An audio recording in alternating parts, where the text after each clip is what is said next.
I'm Theresa Vitale. I'm a director of photography and a cinematographer. Hello, and welcome to Art, the podcast where we get up close and personal with women from around the world of visual arts. I'm Chris Stafford, and this is Season 3, Episode 10. My guest this week is the American director of photography and cinematographer Theresa Vitale, whose resume spans all genres of film and TV productions. Theresa is passionate about elevating women, both in her love of sport and her dedication to the industry. Two paths that have merged as she crossed the bridge from US Under-23 national rugby team to film and TV production. As we will hear, sport taught her so much that has helped her in her career, not least of all the value of teamwork and collaboration. Theresa was born in 1982 in Wallingford, Connecticut, the eldest of two daughters. She has a sister, Roseanne. Shortly after, her parents, Mario Vitale and Karen Weeks, moved to Lawrence, New Jersey, where her father could commute to New York while her mother was the home care provider. Sports and music dominated her childhood. She played trombone for 9 years and tried every sport she could, eventually and accidentally discovering rugby. Her natural talent was soon recognised, and within 6 months she made the squad which was competing for the national championships. Despite coming up short that year, she did go on to win the national championship with the US Women's Under-23 national team in 2005. Alas, her career called, and she chose the University of Massachusetts for its BA in Communications degree with a focus on TV and film, graduating in 2005. An internship with MTV in New York convinced her that she wanted to be a camera operator, and from that point on, doors opened and led the way to a highly successful career. Her work has been featured on major broadcast, cable and streaming networks, including ABC, CBS, NBC, Fox, HBO Max, Netflix, Amazon, Hulu, Showtime, Bravo, to name just a few, and specializing in docuseries, competition reality, cooking shows, studio shows, live music, documentaries, behind the scenes, and, of course, women's sports. Theresa also takes great pride in helping women find and properly fit personal protective equipment. As an ambassador for Easy Rig, she continues the legacy of her mentor, Kat Cummings, by empowering women with the right gear and ensuring it fits them correctly. Theresa lives in Long Beach, California with her wife Heidi and son Baron. Welcome to the podcast. Thank you for joining me. Thank you so much, Chris, for having me. I feel honored and I'm super excited to be here today. Have you got rid of those nerves that you talked about? You don't need those. I shouldn't have showed my cards. Did you dump those on the way in? You know, I think nerves are a sign that you care, that you want to do a good job. That's what I'm telling myself today. I am. Isn't it anticipation? I think so, yes. You're used to being behind the camera, you see. Now, how does it feel to be in front of the camera, metaphorically speaking? Very uncomfortable. Does it? Yes, very much so. I'm used to being behind, not comfortable being in front of, prefer to be behind. What does that tell me about Theresa Vitale, the athlete, the girl growing up wanting to do this? Were you a shy girl? No, I don't think I was a shy girl. I think I will say part of me is doing the podcast and getting the courage to do it for the 14-year-old me, the 14-year-old athlete, to tell her that she's good and she did a pretty good job. My background is sports before I got into media, and so I'm very happy to be able to talk about sports with you. Let's talk sports, Theresa. I love that. Tell me where your passion for sports and your sport of choice began. It's a great question. I probably would say for as long as I can remember, I've always loved sports. And I know both my parents can attest to this. My earliest memory was probably around 5 or 6 years old. I really loved softball, basketball, and soccer. One of my earliest memories is throwing the ball around with my dad. And I was pretty young. And I remember we were going for distance, and my dad told me, why don't you go across the street and I'm going to stay on this side and see if you can hit it to me.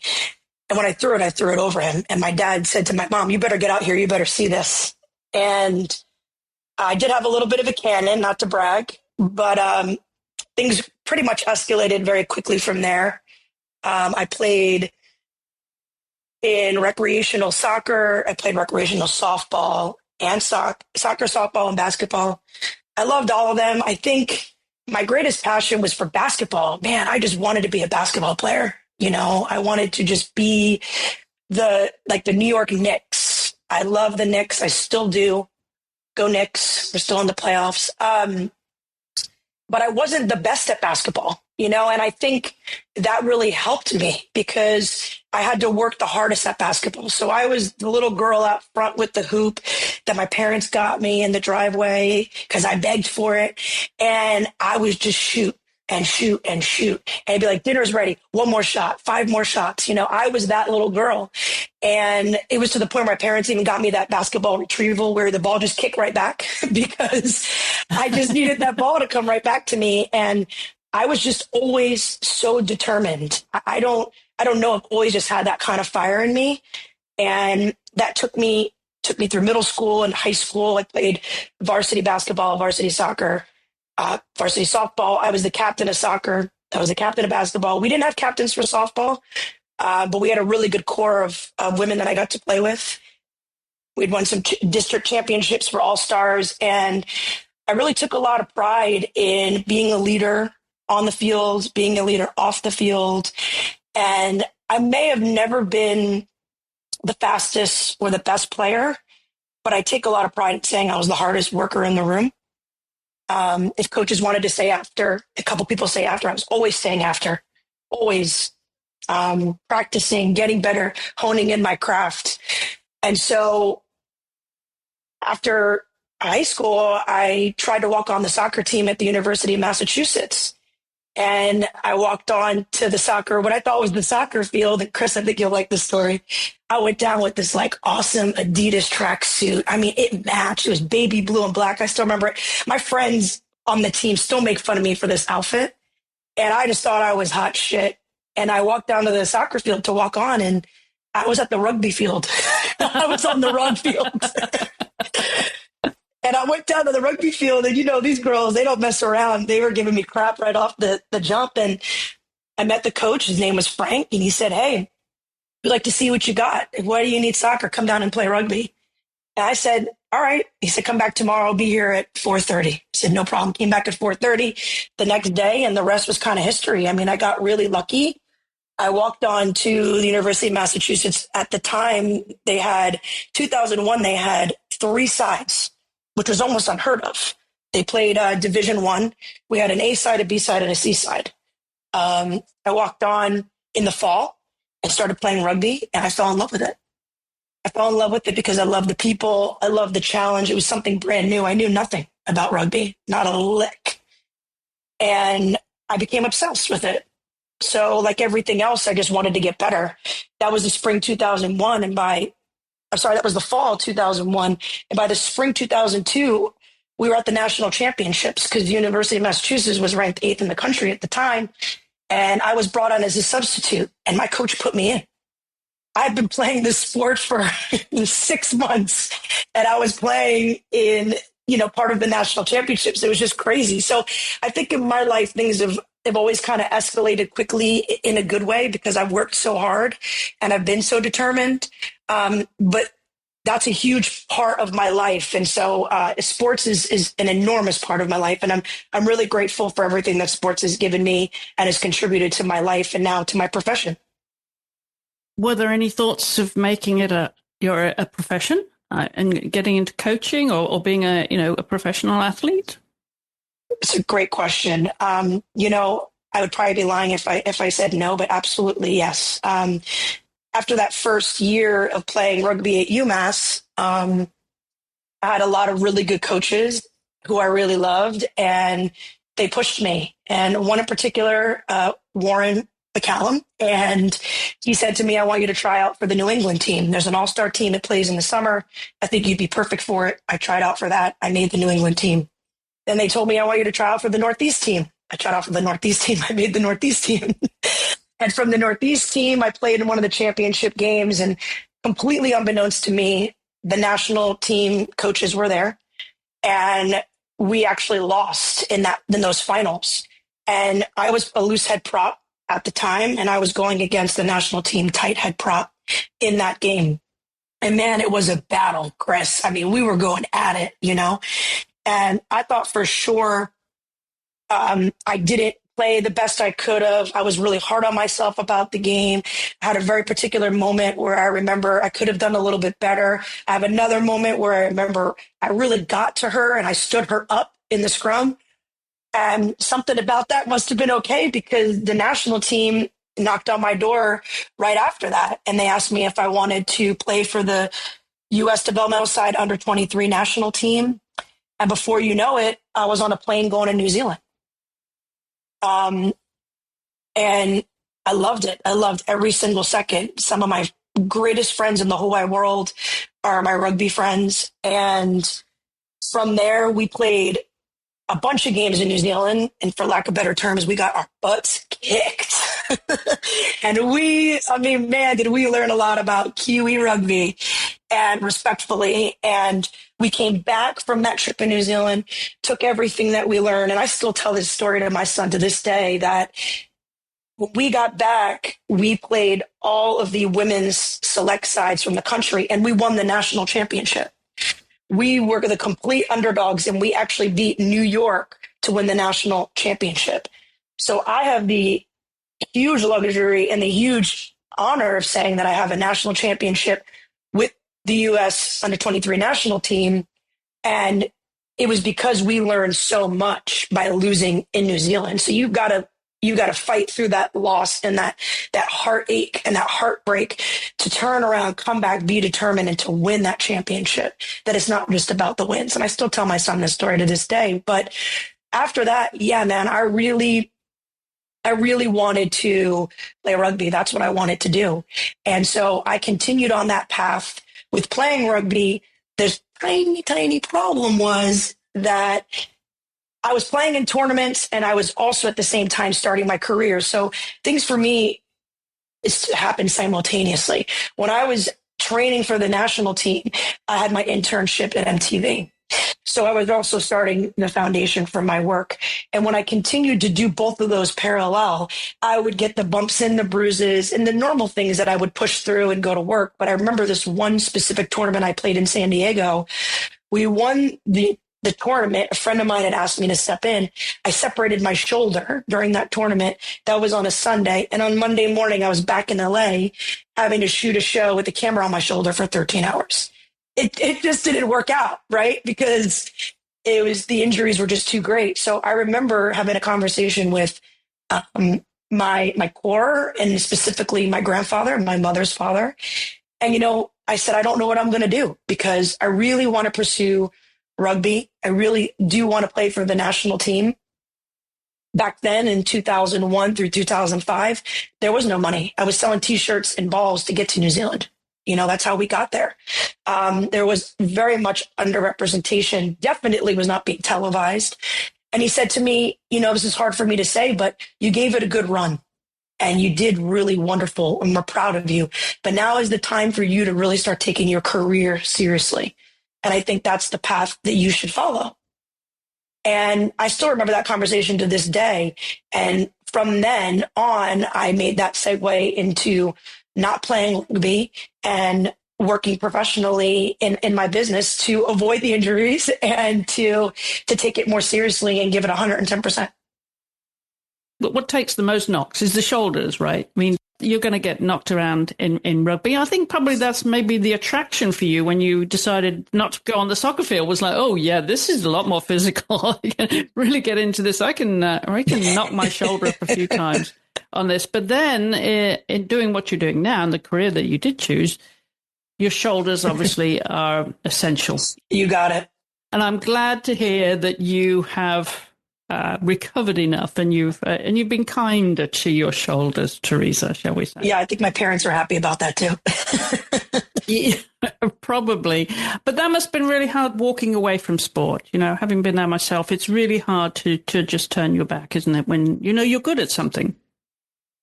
Yeah, absolutely. I think it was really hard on me, and I was young. And I think that's hard too to do when you're young. Now that I'm looking back on it, to make that decision was a really mature and hard thing for me to do. But I like to say I don't live my life with any regrets. And I love that I had to walk that path to help me build the building blocks to where I am now. And it's made me who I am, 110%. And so I'm really grateful for all of the experiences, all the coaches, all the mentors throughout the way. And it's helped mold me to be the person that I am. Well, you know, I've interviewed hundreds and hundreds of athletes from all different sports in my career, Theresa, and the one thing I will always ask them is what sport has taught them. What did sport teach you?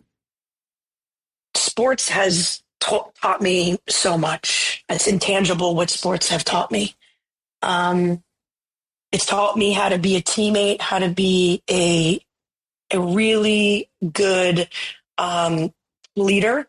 It's taught me about the grit and the hard work. And no matter how many times you fall down, you got to get back up and you got to keep going.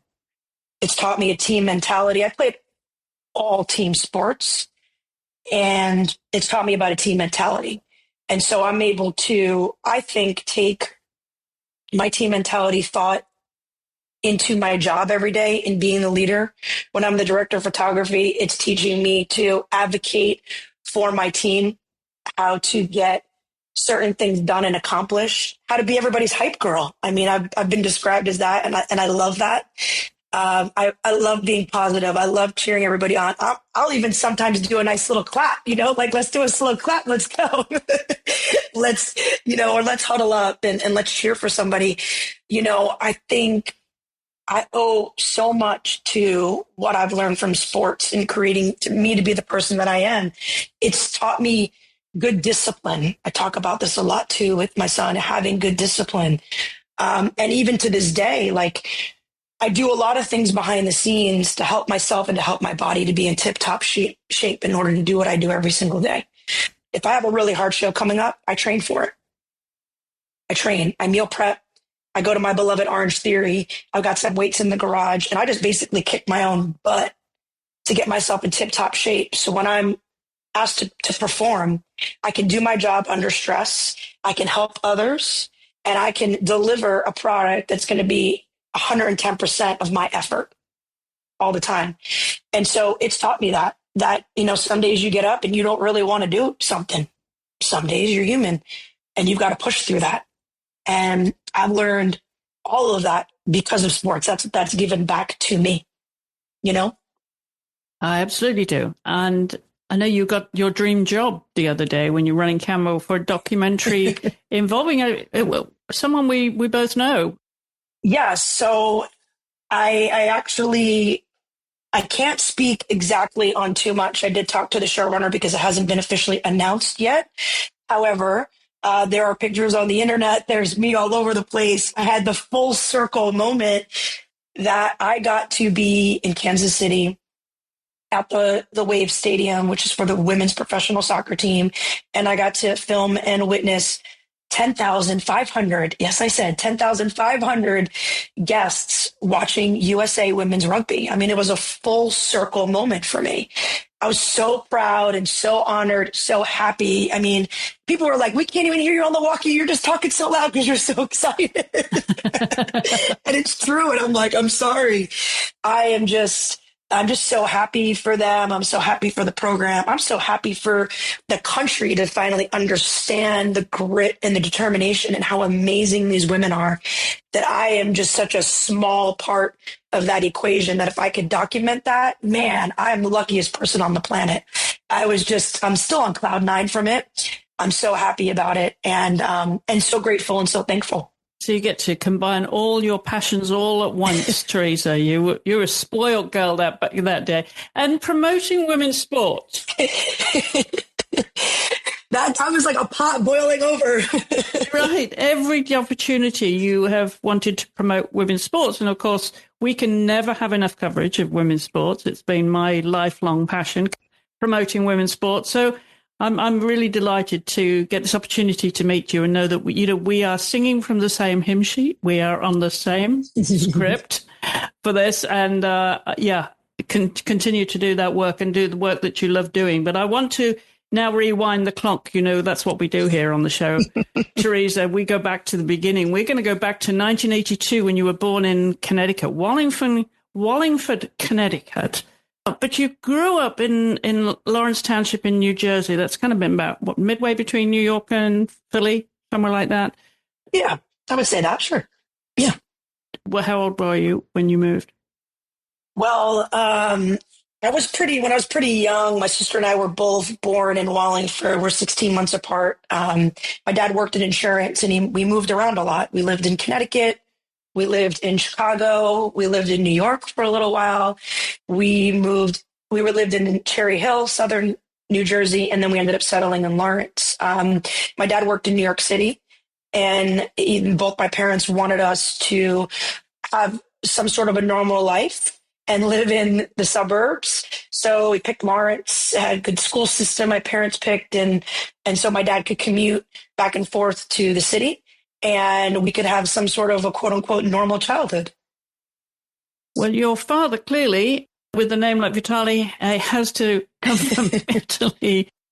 So you've got Italian blood in you. So many Italians actually moved to New Jersey, didn't they? Not so much Connecticut, but a lot of them moved to New Jersey when they emigrated here. But tell us about your dad. What was his story when he emigrated from Italy? Well, my dad's grandparents immigrated from Italy. So my dad is second generation. My grandparents were first. They're from Sicily. It's a small city called Sciacca in Sicily. And my dad actually was born in Brooklyn, and like all good New Yorkers moved to Long Island. So he was brought up on Long Island. And, I think with both of my families, my mom was born in Queens, moved to Long Island as well. I get all of my work ethic from both my mom's side and my dad's side. My mom's Irish Catholic. My dad was Italian Catholic, and all of my grandparents worked tremendously hard. My mom's parents worked. My grandfather worked 2 jobs. My grandmother would take care of the kids, and then she would work at the steak pub as a waitress, overnight shifts, late night shifts. And both of my grandparents on my dad's side, my grandfather actually on my dad's side was the first person that I remember being in a union. He worked for Entenmann's and he drove the trucks. So my family has always been pretty pro-union as far as that goes. And my grandmother she worked pretty much almost to right before she passed away at Little Flower. So I come from a deep line of people who work their butts off. My dad, he tells me stories to this day where he started mowing the lawns in the neighborhood. And from there, he worked at the deli, cutting the meats. And then he went to the College of Insurance and then worked his way up in insurance to provide for our family. My mom went to school. She went straight to the Home of Insurance, which is where they met. And she took care of everything at the house. She was our home care provider. Man, that woman didn't miss one game, and she worked tirelessly to make sure that she showed up for us, So there's no wonder that, both of them don't sleep a lot. I don't sleep a lot. We have that energy. We have a lot of energy, and that comes from my grandparents. That comes from my roots. And I saw that, and I remember seeing it growing up. And I admired my grandparents so much for that. There was so much love from both sides. They worked their butts off, and no matter how tired they were, they would still put out, fun spreads and music and laughing. And man, we would get together. We were in that car going to Long Island all the time, like that was our weekends, was going to see my grandparents and spending time with them. So I'm really lucky. I'm really fortunate. All of my grandparents deeply supported me and my sports. They would come to my games. They'd come to UMass. They'd make a weekend of it. And I'm really lucky and really blessed that I came from awesome roots, and I feel extremely grateful for that too. Did you bond with any one of your grandparents? You know, I hate to be like the PC one, but I really had a special bond with each of my grandparents, you know, if that makes sense. With my grandma Vitale, I look like her. I've got like the round face, and when we smile, the eyes kind of squinch up, and we love chocolate. And man, she was just funny and sweet. And my grandfather, Grandpa Vitale was just the nicest guy, man. I mean, all right. He was just the sweetest.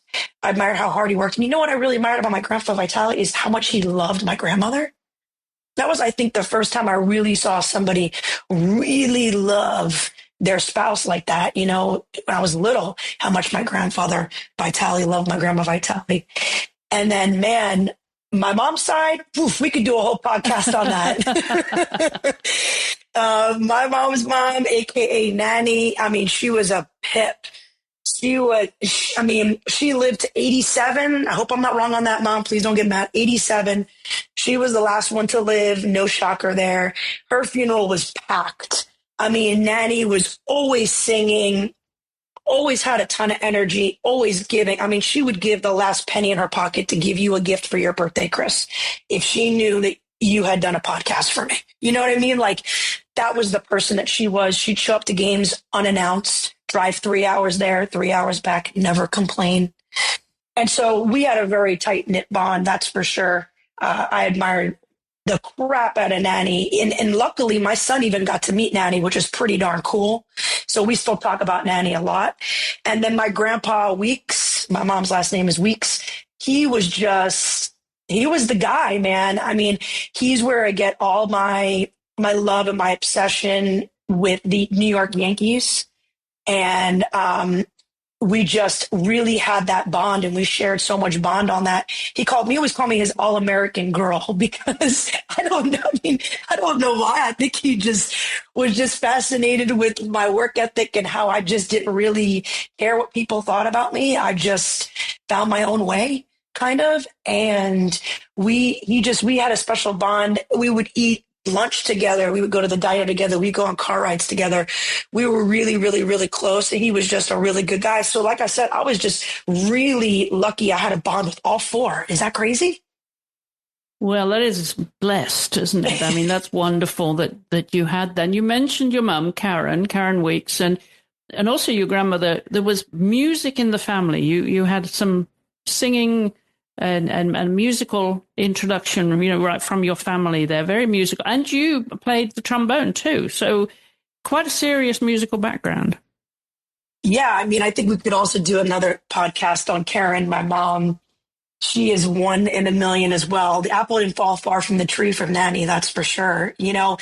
Anita Baker. I mean, she just in the kitchen, my mom singing Anita Baker, Whitney Houston with the wooden spoon, like making dinner. That's just how I remembered, growing up and being in the kitchen. My grandmother, my nanny she really was the voice. I mean, she had a really good voice, and she would sing stuff like Hello, Dolly. Right. And at the time we'd be like, oh my God, please stop. But now to this day, we'll be like, well, hello, Dolly. And we reminisce about that. We miss that. We love that about her. We would sing songs in the car. We would go on and on and on and on. We would sing songs for holidays. She would sing songs to us to go to sleep, to soothe us. And to this day, my mom will still sing to my nieces and nephews. We sang to my son. He's 13 now, so we don't really sing as much to him anymore because we embarrass him. But we did. And, they all passed that down to me, the importance of music and how that can soothe you or that can bond you. And I really love that. I love the show tunes my grandmother would sing and how passionate she was about all of that. And I was just really lucky. She had a really good voice too. And hot tip, because I know there's going to be somebody out there who's going to listen, and if they'll get mad at me if I don't say this. Allegedly, sometimes I've been known to tear the house down on some karaoke. And the only person I can thank for that is Nanny, that's for sure. Because I don't think anybody else, and everybody I've mentioned in this podcast can hold a tune besides Nanny. What's your karaoke go-to? Okay, I got two. You ready? So It depends on the crowd, Chris. I got to have a little bit of a good stage. I like to get the crowd into it, keep it moving. And if it's loud and it's rowdy and people are having fun and they're into it, 110% it's Proud Mary, Tina Turner.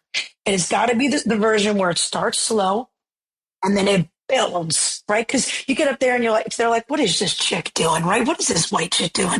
And then it's just like the hair comes down, Chris, and we just go and we just have fun. I just like to have fun and I like to have a good time. And then if I'm not doing that, it's Whitney Houston. I want to dance with somebody, but the voice has to be right for it. Because that's a hard one. How about I Will Survive? Can you add that to your repertoire? I guess I probably could. It's not right now, but maybe I'll do one for you one day. Okay. I want to see this karaoke, Theresa. And this is the side of you. When you started this podcast, you said how shy you are, not used to being in front of the camera, but you are comfortable in front of the microphone singing karaoke, obviously. After a cocktail, maybe? Yeah. Allegedly. I love this. So a very happy childhood is what I'm hearing. Yeah, very happy childhood. I feel I'm blessed. That's the only word I can say. And never not busy. Like always busy. I think I drove my mom crazy. Just always, oh, we're in another band. Now you're doing the pep band, but are you in the jazz band? And then you're doing the concert band and the recitals. It was a lot. I mean, I did a lot. I had, like I said, a lot of energy, and I wanted to put that towards good stuff and stuff that I really enjoyed. And I will have to say, I really did enjoy playing music. Absolutely. So between sports and music, then, your childhood was pretty full by the sounds of things, both in and out of school. And I'm wondering what time you spent with your younger sister, Roseanne. You said there's 16 months between you. Did you get along? Did you do any of these activities together? Roseanne, we are the typical sisters. We absolutely love each other. There is nobody else I would do some of the things I do for my sister. I absolutely love her. I love her 3 beautiful children. I was there for 2 out of 3 of the births physically there. The last one was born in COVID, so that was tough. But we bickered. We for sure bickered. No, my sister we did not do the things together. My sister is the exact opposite of me. I always kind of make the joke, and maybe it's funny or not. She is basically the feminine version of me. So we sound alike. We have a lot of energy alike, but we're complete opposites. Same roots, same foundations, but complete opposites as far as likes and desires. She played field hockey, and man, did she crush in field hockey. She quit that after a little while. She actually was the one that really got me into more of the musical theater and Broadway.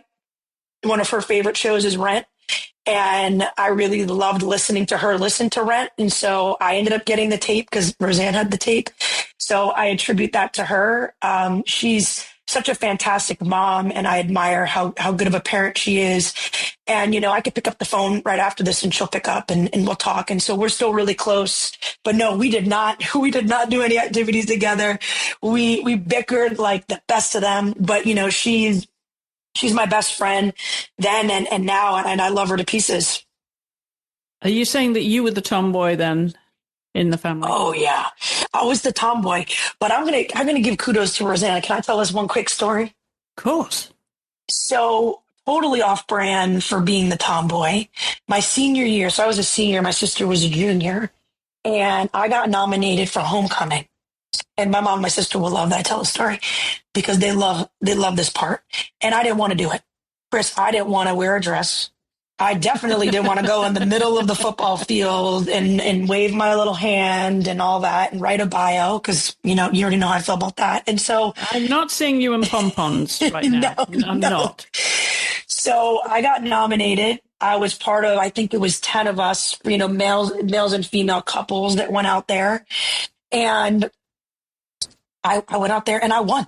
I won Homecoming Queen. And I know for a fact, well, first off, I wore pants, so I didn't wear a dress. I felt pretty good about that. A couple T-shirts because I was a little sweaty. I didn't want to have the pit stains coming through. But I know for a fact my sister had a huge hand in me winning Homecoming because the whole school voted. And my sister, everybody loved Roseanne. in high school. And I know she got her friends and they got their friends and they got their friends and everybody to vote for me. And man, I know that my mom and my sister were always so happy with a lot of the things that I did. But that day when I won homecoming queen, I mean, they were front row at the fence, just going nuts, just going nuts. And so to this day, my mom still has the picture of me with the homecoming queen on her dresser. And, I got to give a shout out to Ro because I know for a fact that she had a big hand in that. So what kind of activities were you doing with your parents then? What would you say you learned from them? We do different things with our mums and dads, and I'm wondering what you did and what do you learn from them? Did I learn from my parents? I think with my mom, I learned unconditional love. I learned showing up, even if you don't understand the game, even if you don't understand why people are kicking balls at me, as she would say when I was the goalie. Showing up and how important that is for somebody as they're growing up. I have a kid now, as I've mentioned, and showing up is so important. She did a lot of the behind the scenes thing that nobody gets to see. The meals and the transportation and talking me off the ledge and being the original hype girl. She coached one of my softball teams when I was really young, and I just remembered how much we laughed and how much fun we had, right? Because it can be so intense sometimes, especially nowadays. Coaches are pretty crazy and intense. My mom was so fun and so funny. Being on time, we were always on time. I love that about her. Being thoughtful. I remember being together and buying gifts for my grandparents' birthdays and buying gifts for people's birthdays and volunteering. I volunteered with my mom. I did those types of things, always giving back. One of my first cousins and first friends is handicapped, and he lived not too far from us. And we spent a lot of time going to his housing facility to support him and them and visit them and drop off supplies. That's all my mom, the caring and the empathy part of my heart and my soul. And I just feel really lucky to have that unconditional love from my mom. And my dad, I mean, without a doubt, the work ethic. He worked tirelessly for our family. He never complained. And he is still working to this day. He's going to get mad at me for name dropping how old he is. He's 69. He's going to be 70 this year. And he is still working full time, traveling the world and crushing it. I think being able to see that, understand that, and the good discipline, I got a lot of that from him. I mean, now I made fun of him when I was younger. I think you'll like this, Chris. On Sunday nights, he'd be like, I got to do bills and I got to go a couple hours to get ready for my week. And, I can't throw any more of the ball. I can't do this. I can't do that. I need some time. And he'd be sitting at the desk doing it. Cut to now, me, 42 years old, Sunday night. I'm like, I got to get ready for my week. I have a big week. Like literally being a mini me as far as my dad and the work ethic and prepping for a week to be successful, right? You prep to be successful for your week. So, I mean, my toolbox is full. And I think they both taught me so many important life lessons on both ends of the spectrum that I'm just blessed that I was able to balance that out between the two of them, and learn so many things from my dad, so many things from my mom. And then I hope that I am just a blend of that, because if I am, I'm stoked. Well, that's wonderful. And you mentioned, how close you were to Roseanne, your younger sister, but you're also close to your half brother, Michael. I am. I love my half brother Michael. I just call him my brother. We actually all call each other bro, which is it's like so weird. I love my brother Michael. He's fantastic. He is my dad's son from his first marriage, and we didn't grow up together, but I think we are totally making up for lost time. He is a confidant of mine. He's super intelligent. He's a lawyer, lives in Florida, has two wonderful kids, and he's a really good dad. I've got a lot of things going on in my life, especially as an adulthood, and I can go to him and talk to him. And I really appreciate that. I think it's pretty cool that, well, we didn't grow up together, but we can have this 2.0 kind of relationship, and and bond on that. And man, there are some crazy similarities between us, which is wild to feel and to see when you've met somebody at 14 years old. Like, we didn't get raised together, but man, we are alike. It's pretty interesting, and I love him and I love his family, and I'm super super excited that I get to be a part of his life.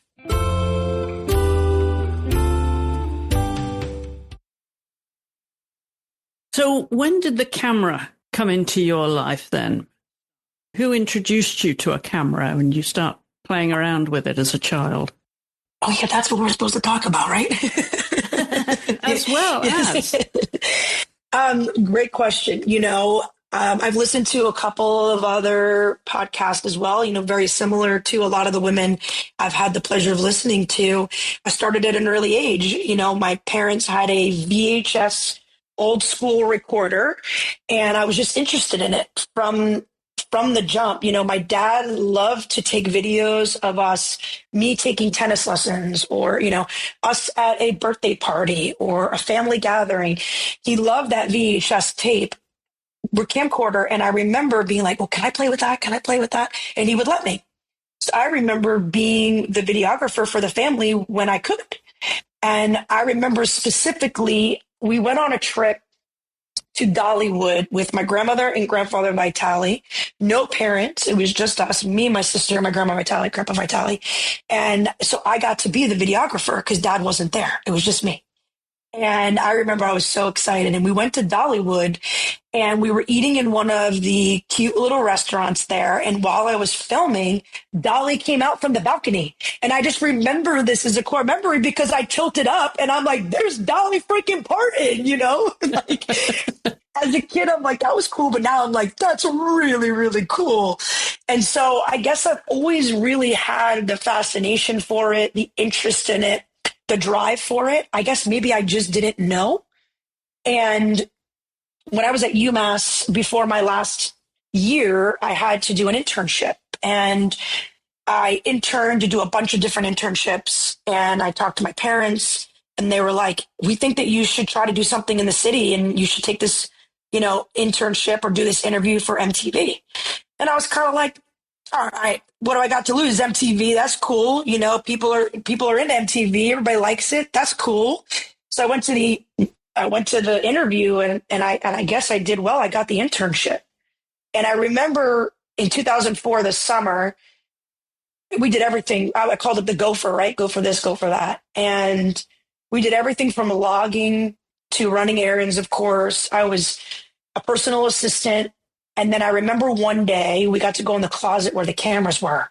And I was like, ooh, it was like Willy Wonka in the Chocolate Factory, And I went in the closet, right? And I'm like, this is cool. And they're like, we need someone to prep all these cameras. And everyone's like, well, I'm not doing it. I don't want to do it. I was like, well, I'll figure it out, right?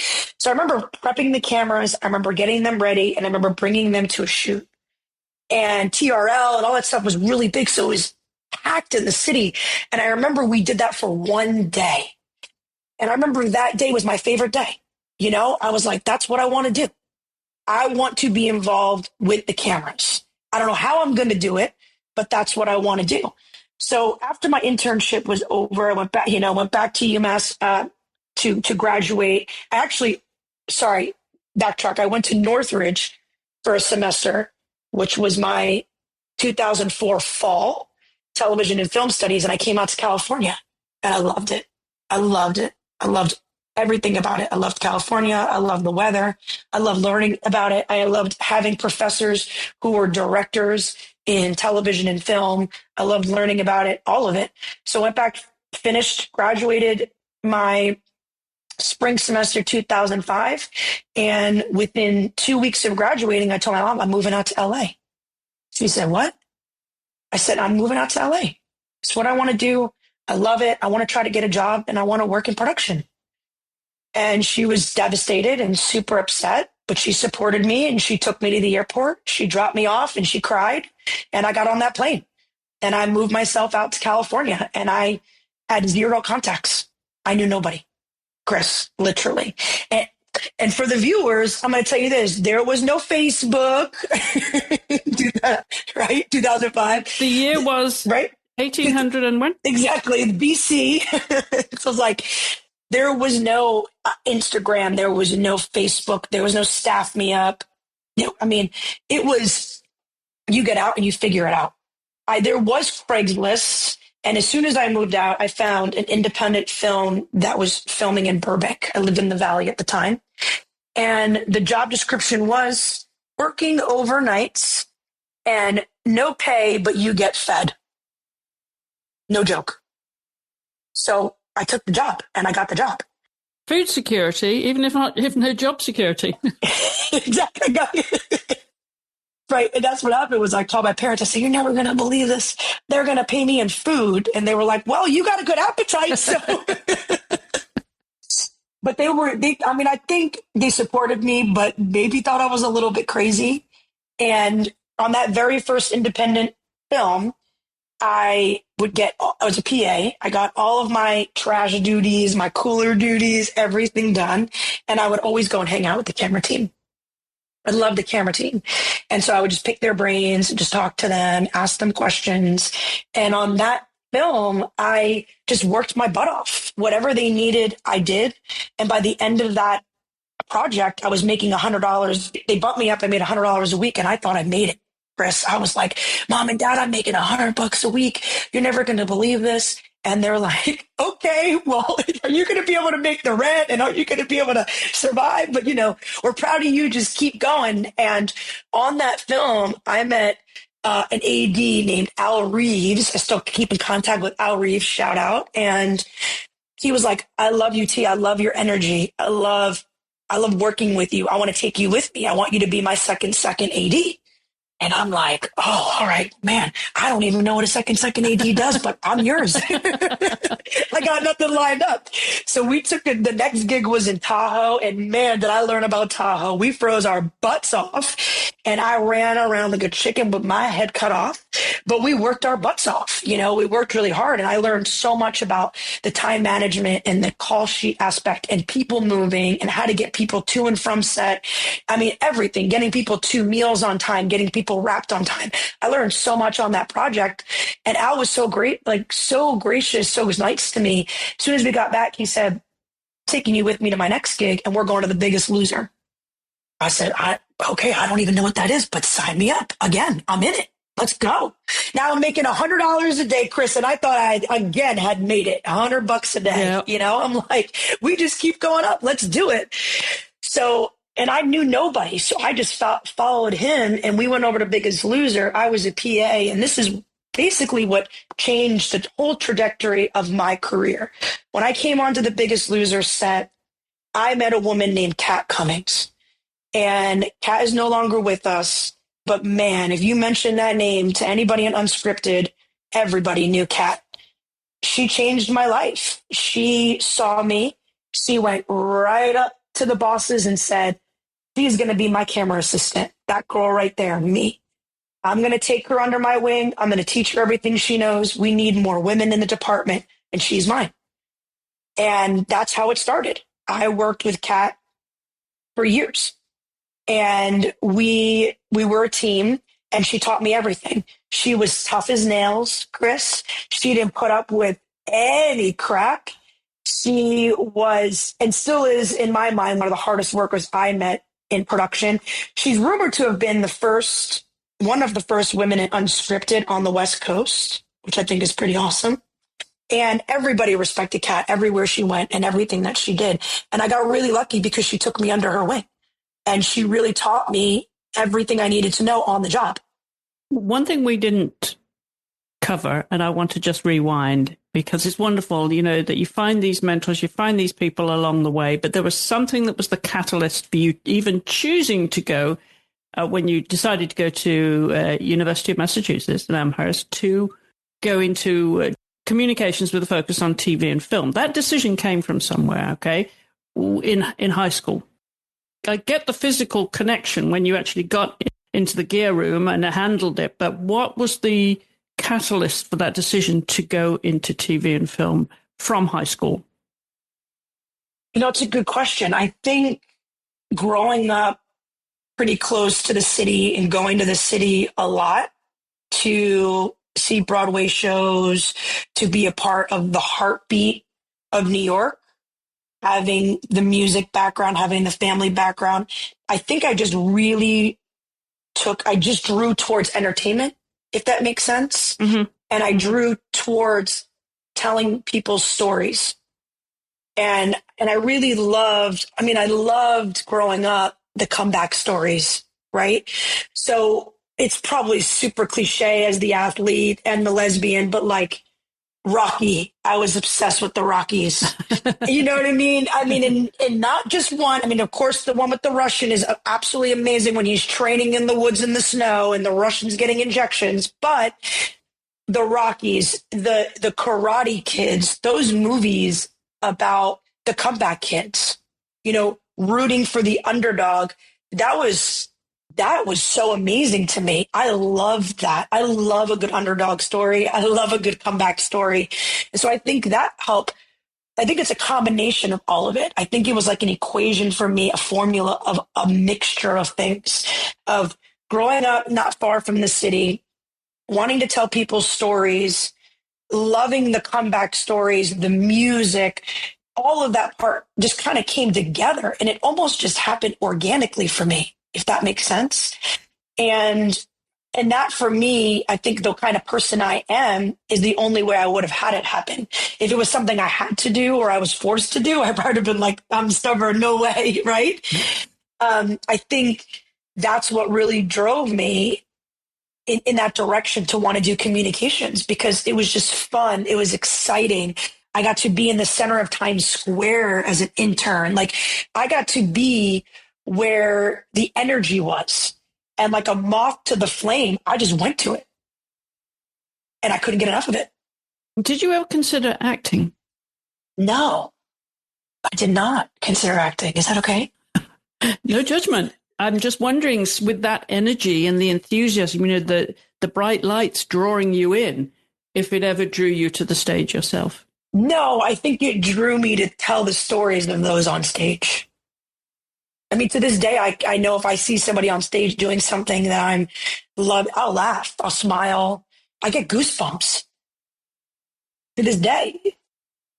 When did you start first noticing cinematographers, directors, and putting names to the work and start to admire particular styles in the industry?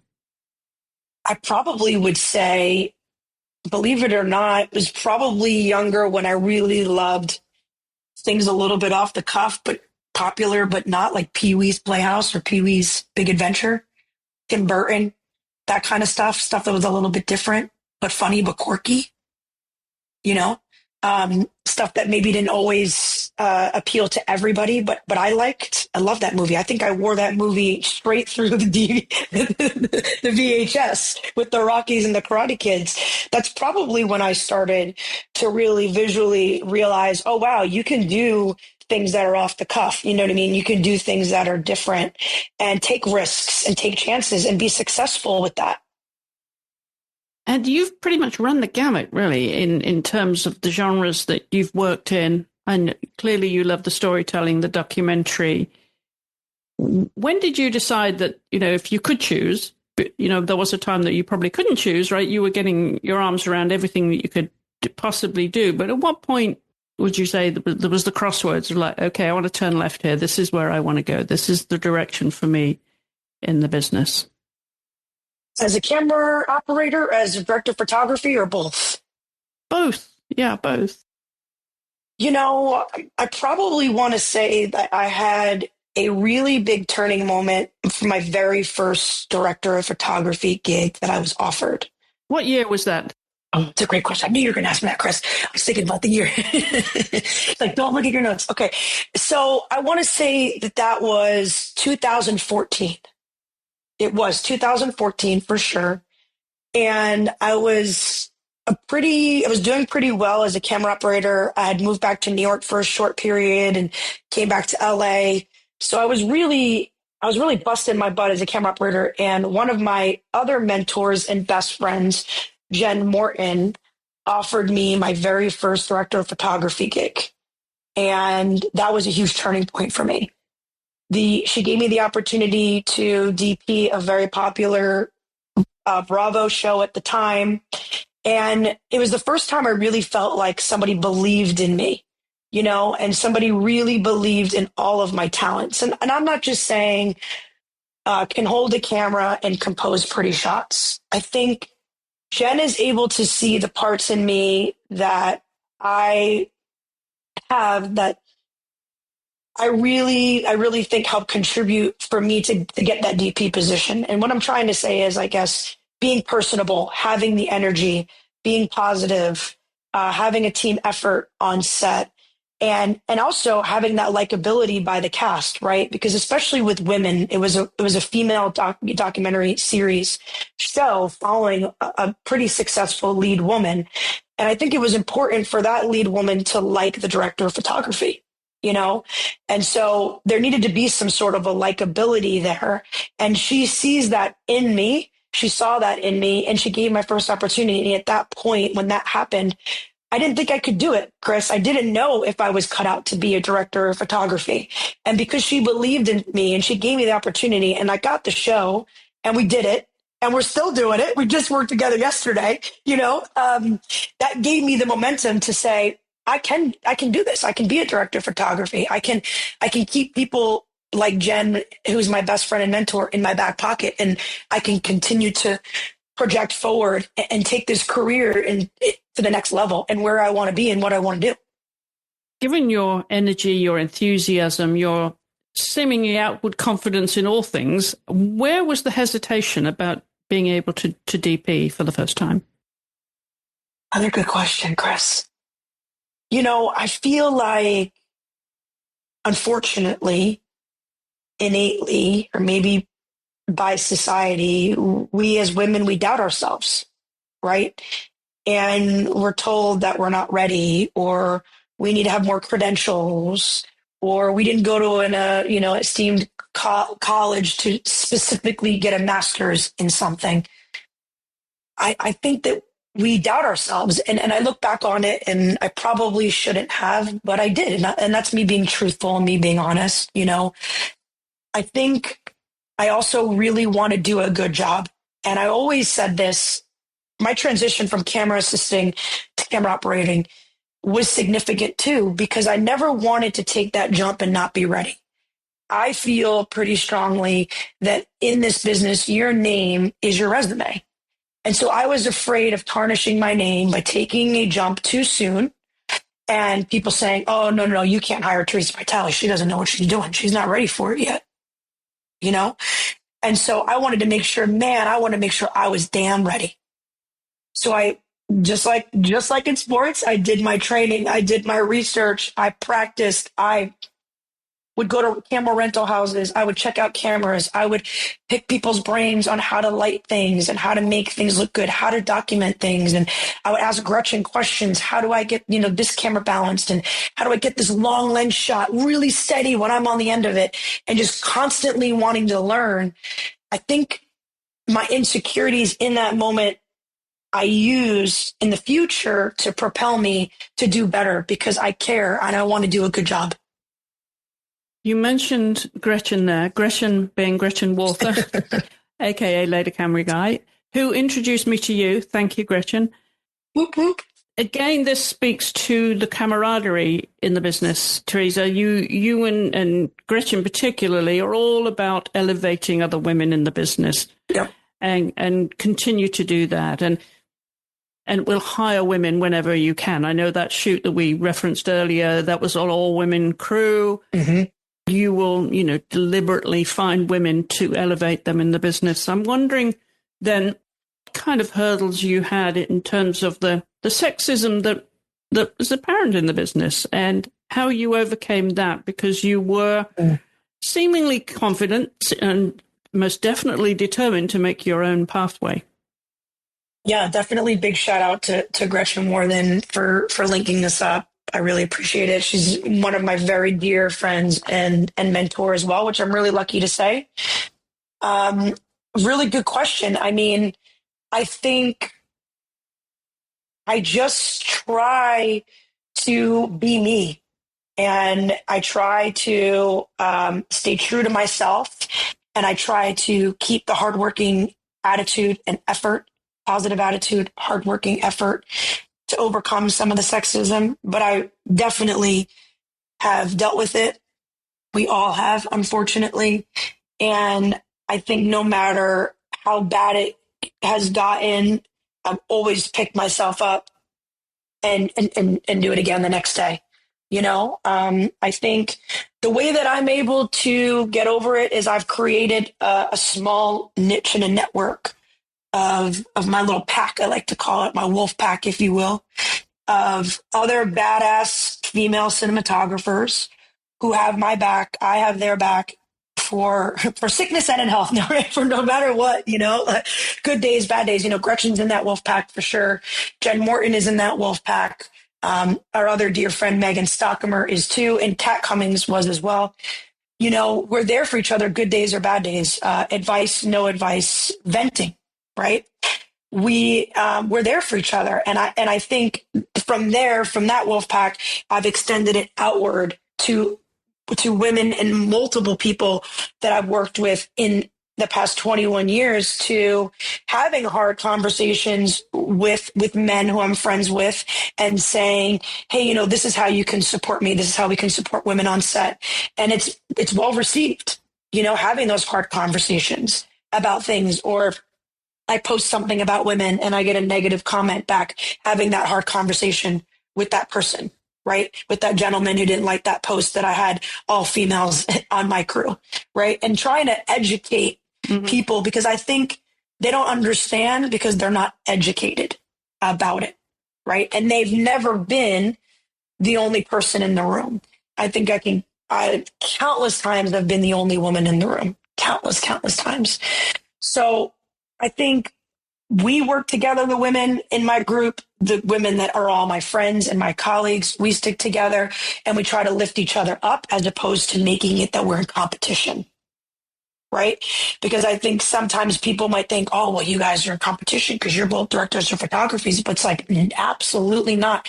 I mean, on the project I did 2 weeks ago, I called Gretchen. I said, hey, will you come be my B cam operator? Pretty, please. You're so lucky to have you. And she said, yes. And here I am DPing. My B cam is my mentor. How lucky am I? And if she called me tomorrow, I would do it for her in a heartbeat. And I have. So I think it's sticking together. I think it's educating the people who are giving you backlash, right? And doing it in a nice way and saying, hey, look, I'm not coming from a way where we're going to argue. I'm coming from a place where I just want you to hear where I'm coming from, right? I think we all just want to be related to. And so I try to make it relatable. And if they have a daughter, that's easy peasy, right? Like, wouldn't you want your daughter to have other women on her crew? Pretty sure you would, right? So having a wolf pack, Chris, to answer your question, having people to bounce things off of, having the hard conversations. And then by all means, when I've gotten the opportunity to be the director of photography, to be the boss, I try to bring on as many women as I can. You've mentioned so many of the people on your team, from your family to friends to mentors. So we're leaving the most important to last. We've also talked about your son, Baron, but we're leaving the most important, your wife, Heidi.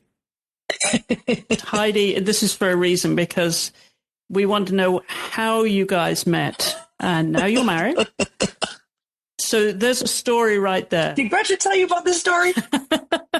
Yes. That laugh is yes. I'm thinking right now, Chris, too, I'm like, well, I haven't mentioned my wife, so I'm going to get this drop in quick. So thank you for that segue. I appreciate that. The Heidi story is definitely one for the record books. I'll still go to set and people will tell me, hey, tell us the story about you and Heidi met.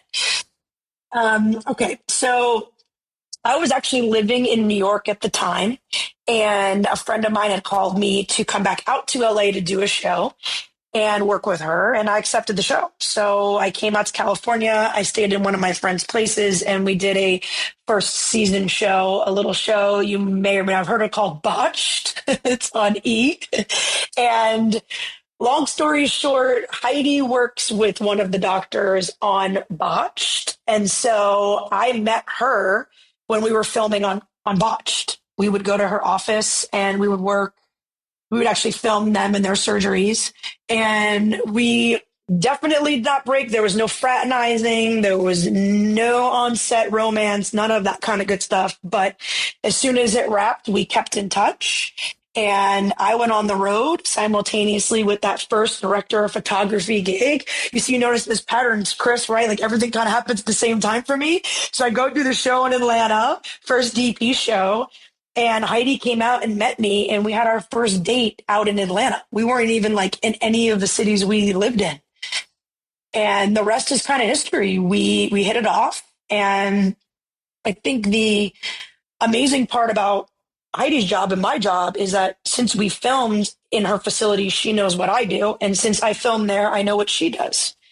And she is also another awesome female. It's super strong. She's a surgical technician. She works her butt off. And we just get along. We have a really good relationship. She is so extremely supportive of me and everything I do, whether I have to travel and be on the road for 3 months at a time, which I try not to do anymore, especially with the kid, or not. She's one of my biggest fans, and she has been since the moment I met her. So I'm really lucky, and we have a nice little fun story there, but not a showmance. Just want to let everybody know that. Okay, put those pieces together. What year was it that you met, and what year did you get married? Okay, so we met in 2013. We had our first date in 2014, which is the same time my first director of photography. And then we got married in 2017, 3 years later. And we got married in Palm Springs. So we had an awesome, like fun gay wedding. It was 3 days of fun. And our son Baron got to be in the wedding. All of our families came out. It was kind of like a destination. 80 of our closest friends and family were there. And it's to this day one of my favorite days of my whole life. My whole life. Well, congratulations. That's a wonderful love story. Thank you. Thank you. I want to just get my arms around your career. When I look at you, and we will link to your IMDb page and to your website, and people can see your resume for themselves. But when you look at it, Theresa, what stands out to you as being big career-changing productions in themselves, but what you're most proud of? What am I most proud of? That's tough. You know, I'm probably, especially more recently, I'm really proud of the women's sports that I've done. I got to do a lot of the startup stuff with the Together company, which is Sue Bird, Alex Morgan, Simone and Chloe Kim's company. Very early starts, and I really love their multimedia page. They're the ones that made the T-shirts that say everybody watches women's sports. I did a 3XBA documentary, which was awesome, on the 3-on-3 basketball women's program and the team that they're starting with 3XBA, and then getting to do the sports documentary that I was just working on a couple weeks ago.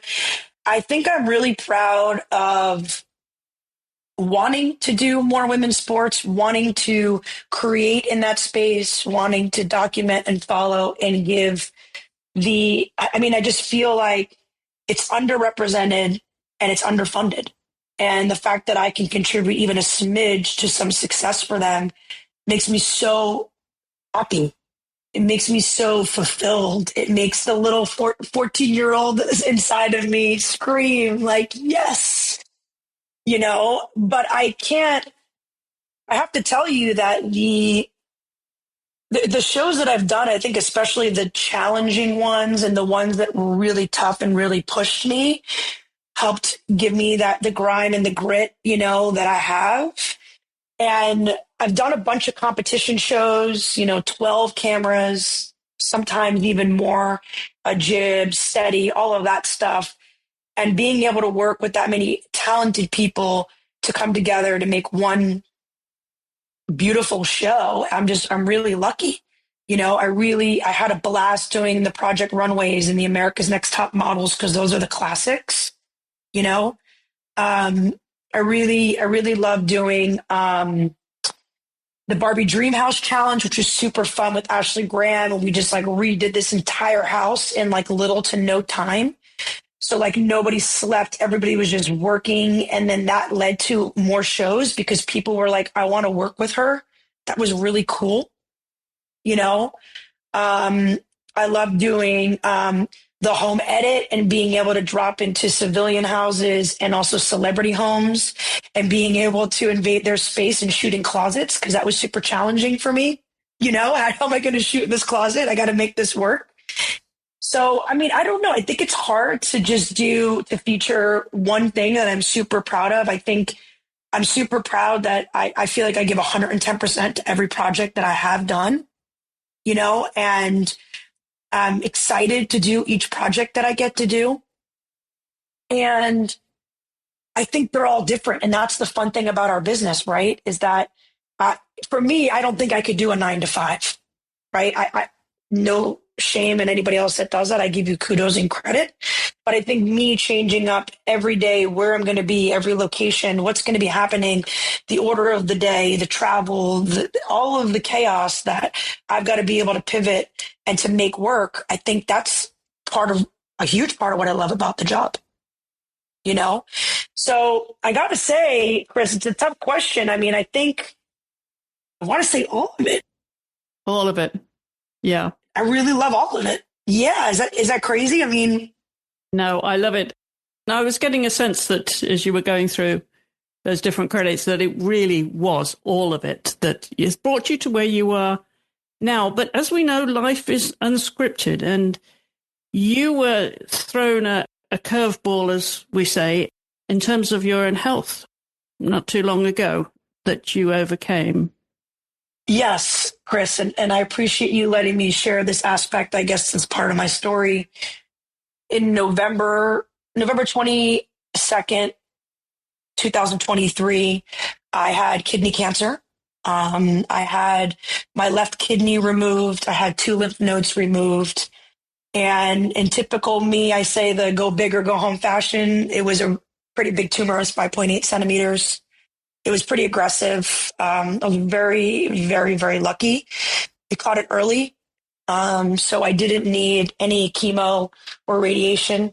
So really lucky in that aspect. I've had to have a couple of follow-up surgeries to fix some minor complications, but I got really lucky. And I think because that happened to me so early, I found out when I was 40, and within 4 weeks of finding out that I had the cancer, I was having surgery. So technically I beat it before 41 because I turned 41 on the 26th of November that year. So it happened really quick. It happened fast and furious, as most things I feel like I've been telling you today have happened to me. And I, with the support of my wife and my mom, my dad, my sister, my brother, and my best friends, I worked my butt off to try to find a doctor that I really trusted and cared about, and he cared about me. And I had a major surgery. It's hard telling my kid that I had cancer at 40. But I'm doing it okay now. I'm lucky.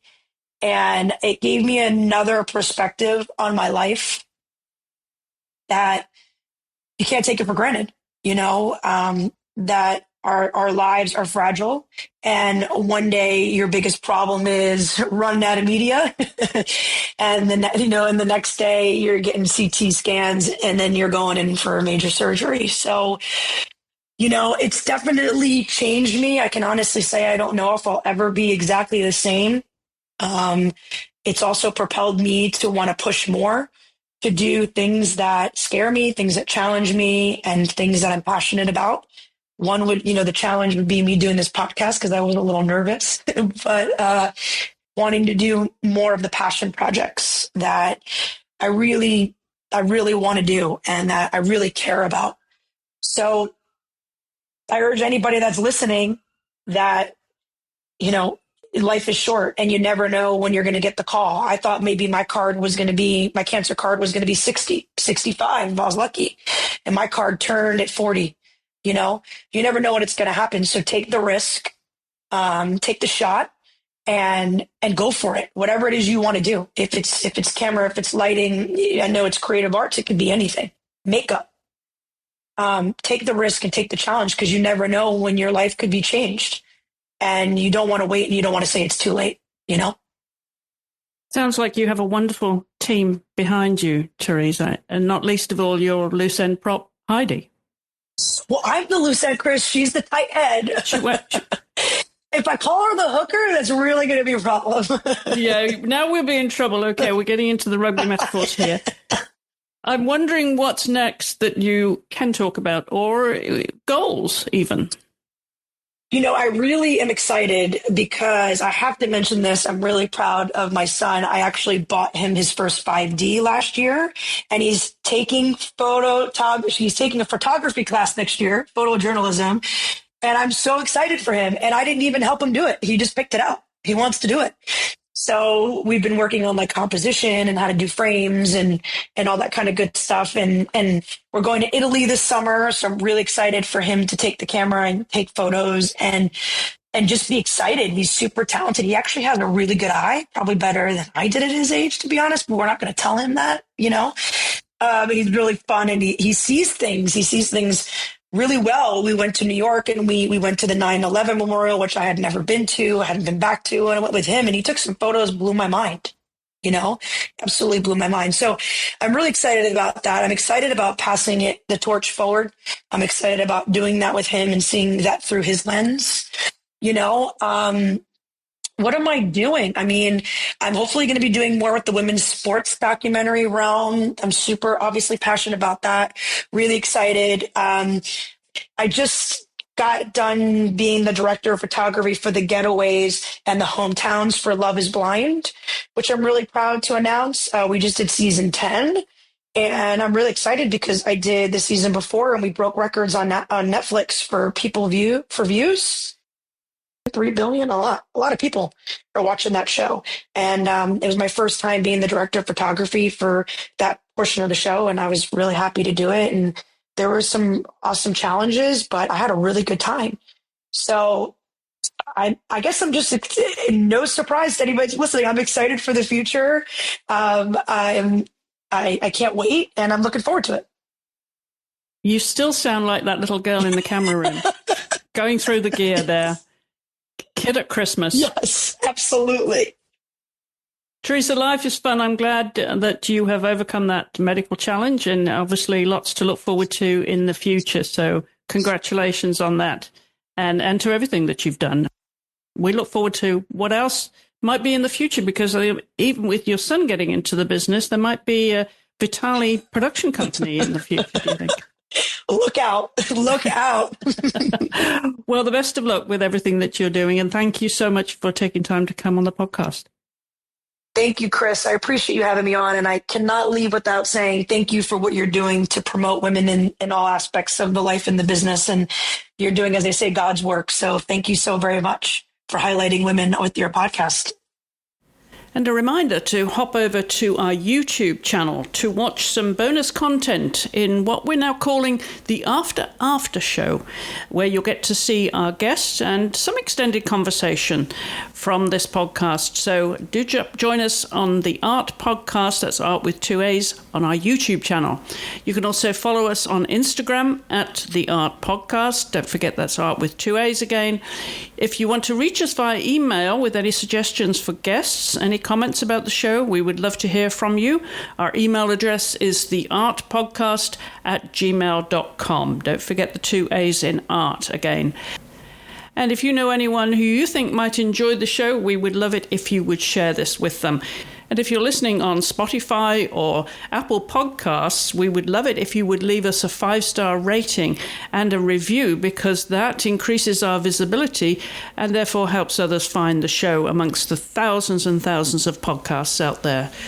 I'll be back in 2 weeks' time with another talented guest from around the world of visual arts. So I do hope you'll join me then.